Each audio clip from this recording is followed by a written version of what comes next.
The mission of Back to Space is to put an Apollo astronaut on board a commercial space vehicle and go to the edge of space and live stream the entire thing into classrooms worldwide. My name is Danielle Dallas Russa. I'm the granddaughter of Apollo 14 astronaut Stuart Russa, and I'm the co-creator of Back to Space. To go see the Earth from afar and look down at the atmosphere as just a thin band on the horizon. And that's going to be a transformational experience for people, especially young people. I think the Back to Space program could really be important for the kids. It will motivate them and encourage them to, hey, that's what I'd like to do. I think one of the very interesting elements of the Back to Space effort is the fact that you're going to capture the legacy of the Apollo astronauts, match that up with modern technology, and then use it in a way to inspire today's generation, the millennials.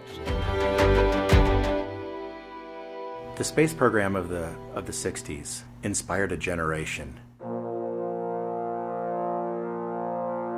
Stu Russa and I were really good friends in the space program. He was my best friend. We were very competitive. He was going to be number one. Well, I was going to be number one. We call ourselves the dynamic duo.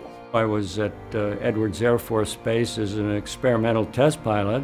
All of a sudden there was this thing called NASA, and it seemed like a logical progression on this stair step. Everything I've done to be a test pilot is something that's needed for the astronaut program. That's how I got in.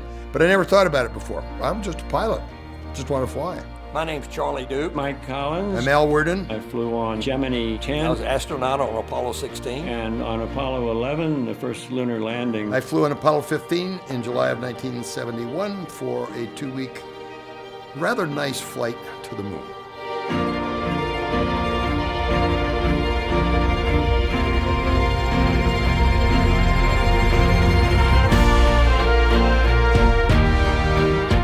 Hopefully we time this perfectly to the 50th anniversary of Apollo 11. This is going to be a symbolic passing of the torch of space exploration.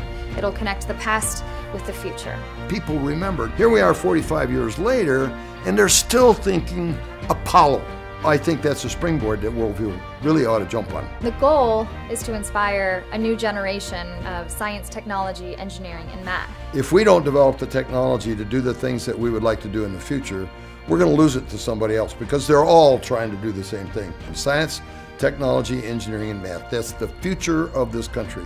I speak to grandkids, schools, 5th grade, 4th grade, stuff like that. If I can motivate one of them to take these challenging courses, it'll be worth it. We have to remind people that exploration provides this place where people can dream, so that people have hope and dreams of doing something that we've never done before.